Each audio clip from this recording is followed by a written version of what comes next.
내 발에 등이요 내 길에 빛이니이다. 할렐루야. 믿음대로 될지어다. 믿음대로 될지어다. 믿음대로 될지어다. 아멘. 우리 호산나 찬양대에서 사랑의 송가라는 귀한 찬양으로 영광을 돌렸습니다. 이 찬양은 참 우리 기독교 우리 신앙인들에게 오래도록 이제 불려지는 그런 이제 복음성가가 되겠습니다. 특별히 저도 참 좋아하는 이 찬양인데 저희가 청년 시절 때에 많이 불렀습니다. 많이 불렀고 결혼식에 축가로도 많이 불렸던 사랑의 송가를 오늘 우리 호산나 찬양대가 이렇게 전원 다 참여해서 자리에 가득 차고 해서 찬양을 올려드려서 너무나도 감사를 드리고요. 정말 사랑이 없으면 아무것도 없다는 것이죠. 우리가 모든 일에 사랑으로 하실 수 있기를 바랍니다. 우리 하나님께 영광의 박수로 또 우리 호산나 찬양대 격려의 박수로 감사합니다.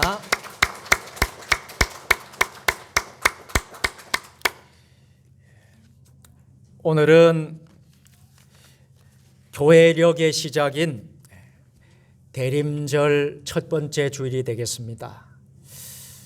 대림절 기간에 대해서 제가 오늘은 여러분들에게 주보에 간지를 넣어서 대림절에 대한 상세한 내용들을 여러분들에게 자료로 제공해 드렸습니다. 시간이 되면 꼭 그 내용을 읽으시고 그리고 대림절을 은혜 가운데 보낼 수 있었으면 좋겠습니다. 이 대림절이란 성탄절을 앞두고 2000년 전 이 땅에 오신 예수님을 회상하면서 다시 오실 예수님을 준비하며 기다리며 기대와 소망을 굳건히 하는 절기가 바로 대림절입니다. 그렇기에 대림절이 시작하는 오늘 다시 오실 예수님의 때와 그때에 있을 징조들 그리고 그때를 기다리는 신앙인의 자세에 대해서 말씀해 주시는 오늘 본문 말씀에 저와 여러분들이 귀를 기울일 수 있기를 바랍니다. 오늘의 본문은 크게 세 단락으로 나눌 수 있겠습니다. 여기 화면에도 나오는데요. 첫 번째는 누가복음 21장 25절에서 28절까지인데요. 온 땅에 임할 종말에 대해 말씀합니다. 그래서 언젠가는 종말이 오는데 그 종말의 때에 임할 그 모습을 보여주고 있고요. 29절부터 33절에는 무화과 나무의 비유가 나옵니다. 그리고 마지막 세 번째 부분이 34절에서 35절까지인데 이것은 무엇을 말씀하시죠? 항상 깨어 있을 것이. 기도하며 깨어 있으라 하는 우리 예수님의 권유의 말씀으로 오늘 전체 본문의 내용은 마쳐집니다. 우리는 오늘 이 단락별로 교훈의 말씀을 한번 살펴보려고 합니다. 첫째로 예수님이 재림하실 때 어떤 일이 발생한다고 말씀하십니까? 오늘 누가복음 21장 25절을 보시면 다 같이 1월 성신에는 징조가 있겠고 땅에서는 민족들이 바다와 파도의 성난 소리로 인하여 혼란한 중에 곤고하리라. 아멘. 1월 성신 즉 해와 달과 별들에게 이상한 징조가 있으리라고 예언하고 또 땅에서는 민족들이 바다와 파도와 성난 소리로 인하여 혼란한 중에 공고하게 될 것이다 예언합니다. 최근 세계적으로 발생하는 이상기후, 기후 변화들, 그리고 지진이나 해일 등이 일어나는 이유는 해와 달이 예전과는 다른 영향을 지구에 주고 있기 때문입니다. 학자들은 이미 오래전부터 우주적으로 이상징후가 나타나고 있다고 보고했습니다. 실제로 바다와 파도의 성난 소리들로 말미암아 구체적 사건이 최근에도 발생되고 있습니다.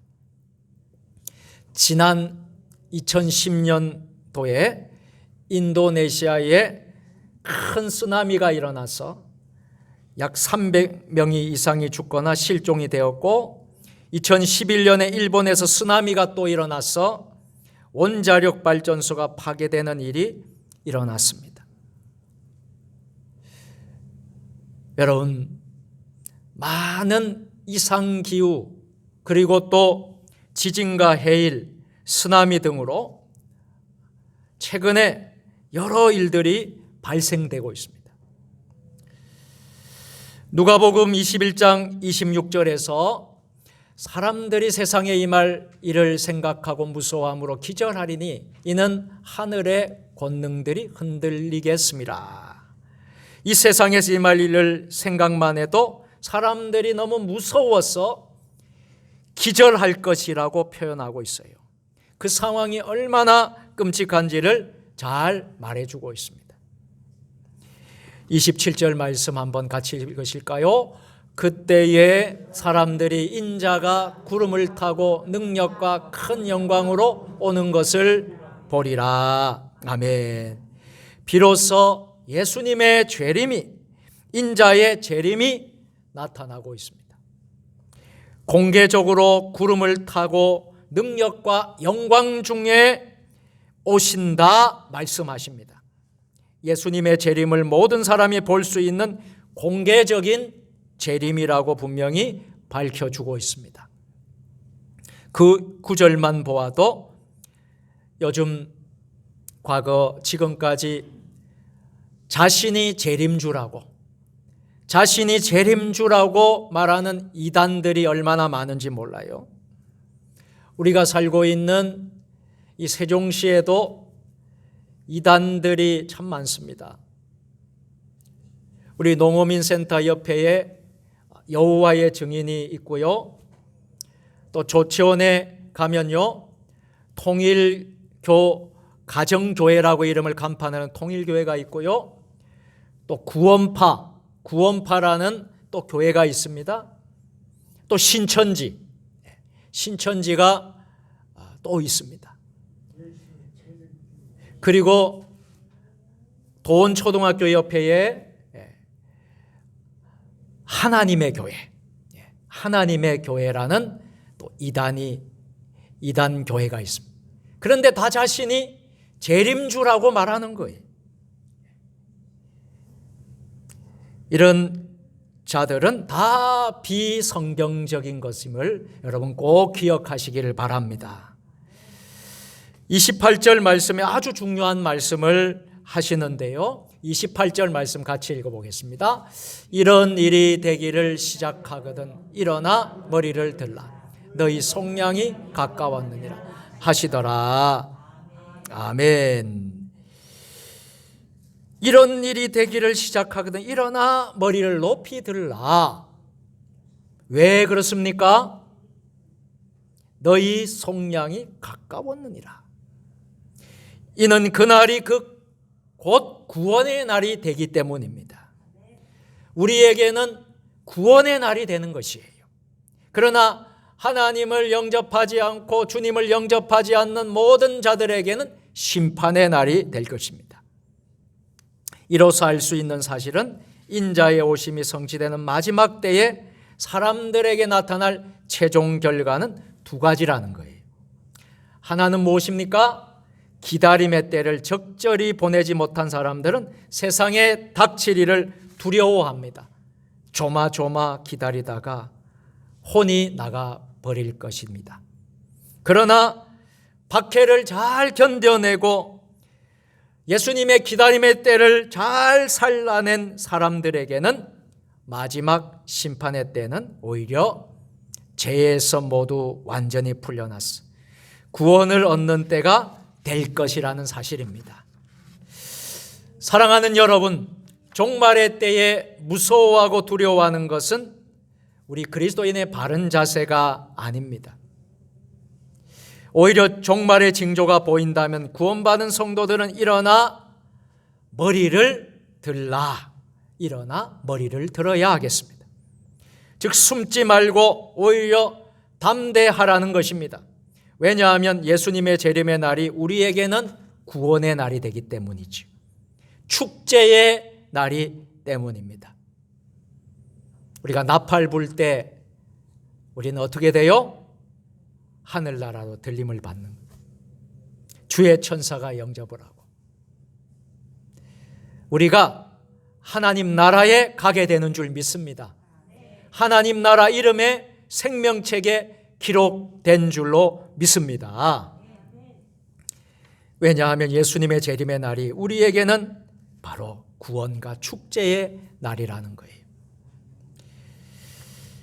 예수님이 십자가를 지시기 전에 제자들에게 세상의 종말과 재림에 대한 이야기를 미리 해 주셨습니다. 그 이유는 제자들이 두려움에 떨게 하려는 것이 결코 아니었어요. 오히려 그들을 위로하고 격려하기 위함이었습니다. 그러므로 오늘 우리 그리스도인들도 종말의 소식이 들릴 때에 두려움과 염려가 아닌 임박한 구원의 날에 기쁨과 기대와 소망을 가져야 될 줄로 믿습니다. 우리 예수 믿는 사람들은요, 어떠한 환난과 핍박이 오더라도 우리는 소망을 가지는 사람이에요.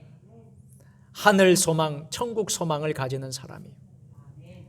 미래에 대한 소망을 가지고 있는 사람들입니다. 그래서 결코 임박한 종말이 들릴지라도 두렵고 염려와 걱정, 근심을 하는 사람들이 아니라 구원의 날을 기대하고 기쁨으로 담대하게 나아가는 우리 그리스도인인 줄 믿으시기를 바랍니다. 두 번째로 무화과 나무의 비유를 오늘 가르쳐 주고 계셔요. 마지막 때의 징조를 알아차리라는 말씀이죠. 여러분, 우리가 영적으로 분별력을 가져야 되고, 여러분, 우리가 영적으로 잠자는 자가 되면 안 돼요. 우리가 이 시대를 바라보면서 우리는 이 마지막 때의 징조를 알아차릴 수 있는 영적인 통찰력을 여러분들 다 가지기를 바랍니다. 여기서 눈에 띄는 점은 29절입니다. 29절 같이 읽어보겠습니다. 이에 비유로 이르시되 무화과 나무와 모든 나무를 보라. 아멘. 여기 무화과 나무에 덧붙여 모든 나무를 보라고 한다는 점입니다. 이 본문이 비슷하게 나와 있는 병행 본문들이 있거든요. 마태복음 24장과 또 그리고 마가복음 13장에도 여러분 무화과 나무가 언급이 됩니다.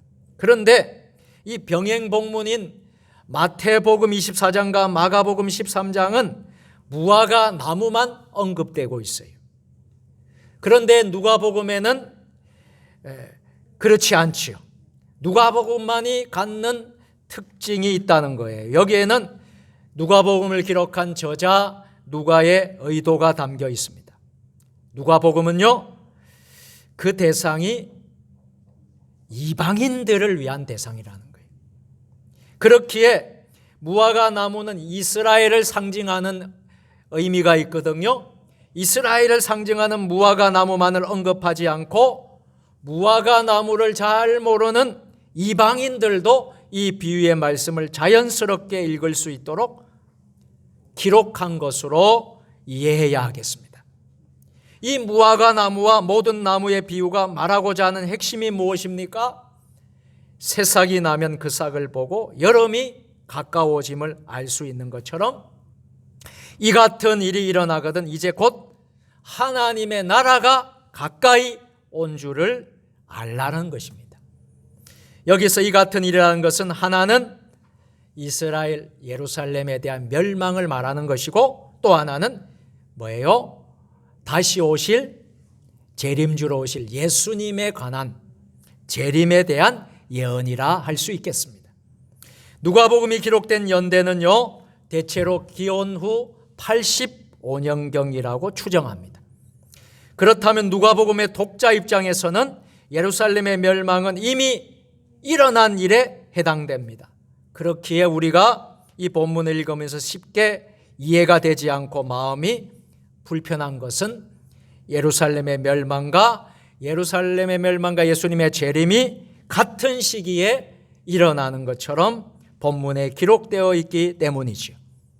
우리가 결과적으로 알고 있는 것은 예루살렘 멸망이 언제 멸망이 되었습니까? 기원 후 70년 내 예루살렘의 멸망을 당했지요. 그러나 예수님의 재림은 2000년이 지난 오늘 지금까지도 아직 일어나지 않았기 때문에 본문을 읽는 우리를 당황케 하는 것입니다. 그러므로 우리는 이 둘의 사건, 예루살렘의 멸망과 예수님의 재림을 동일한 시기에 연결된 것으로 보면 안 되고요. 따로 떨어진 사건으로 보는 것이 오늘 누가복음 본문을 이해하는 데 매우 유익하다 할 수 있겠습니다. 그래서 32절 말씀 우리 다 같이 읽겠습니다. 32절 말씀 같이 내가 진실로 너희에게 말하노니 이 세대가 지나가기 전에 모든 일이 다 이루어지리라. 아멘.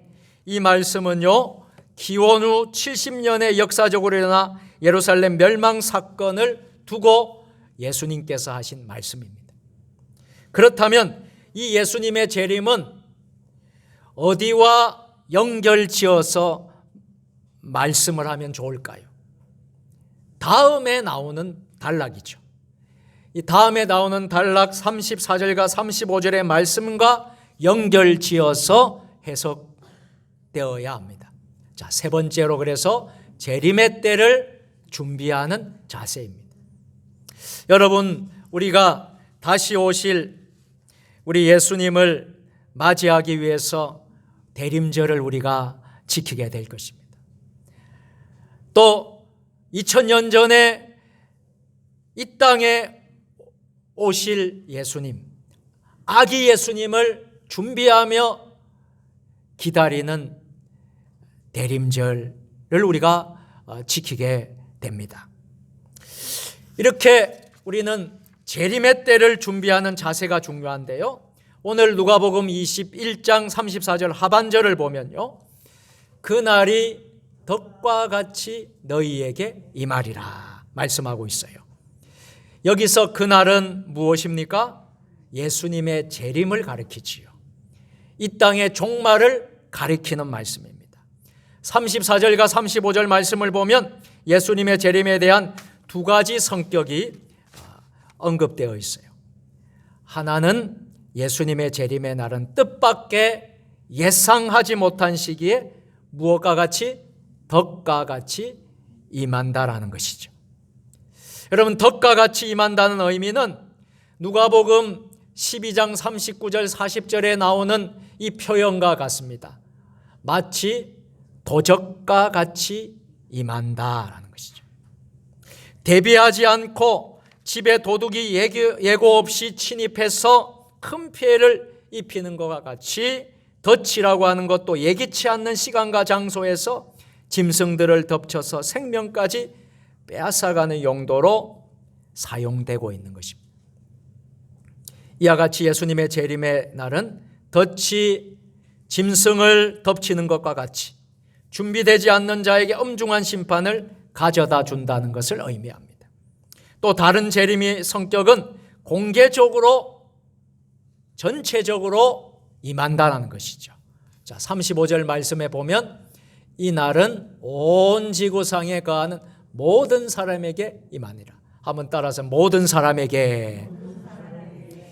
이 재림은 모든 사람에게 임한다는 거예요.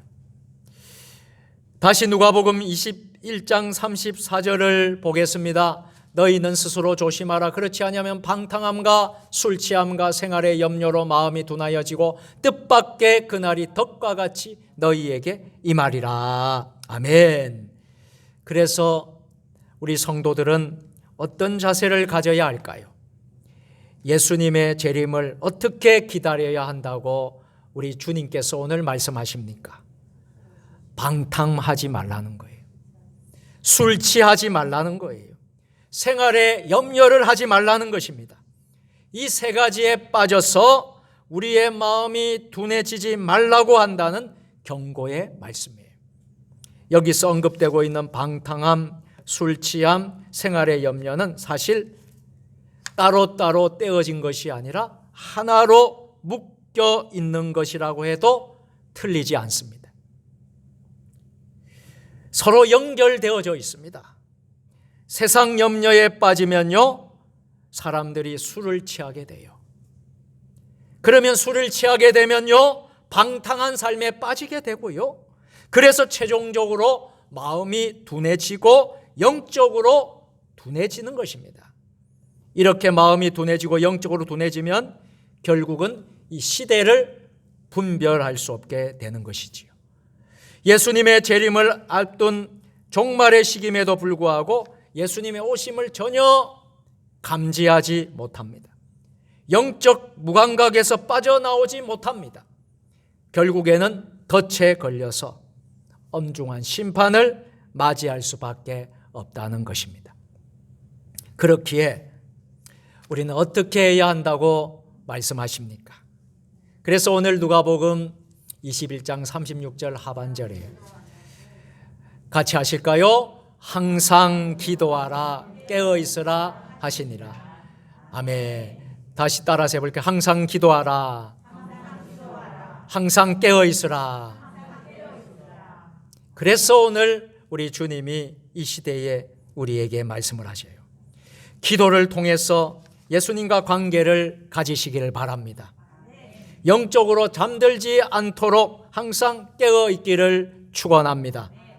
항상 기도하고 영적으로 깨어있다면 이를 통해 우리는 종말의 때에서 승리하며 살아갈 수 있게 됩니다. 이제 말씀을 맺도록 하겠습니다. 우리는 종말의 때를 지금 살아가고 있어요. 내일 만일 예수님께서 재림하신다 할지라도 두려움 없이 여러분 주 예수여 오시옵소서라고 맞을 수 있겠습니까? 네. 내일 종말이 올지라도 우리는 두려워하지 않고 담대하게 예수님을 기다리고 맞이할 수 있는 주님의 몸된 자녀들 다 되었으면 좋겠습니다. 우리 세종 주님의 교회가 되었으면 좋겠습니다. 오늘 이러한 은혜가 저와 여러분 모두에게 함께 하시기를 예수님의 이름으로 축원합니다. 전능하신 하나님 아버지, 대림절 첫 번째 주일을 맞이하여 예수님의 오심을 기다리며 다시 오실 재림의 때를 준비하며 항상 기도하고 깨어있는 하나님의 자녀들 되게 하여 주옵소서. 예수님의 이름으로 기도드리옵나이다. 아멘.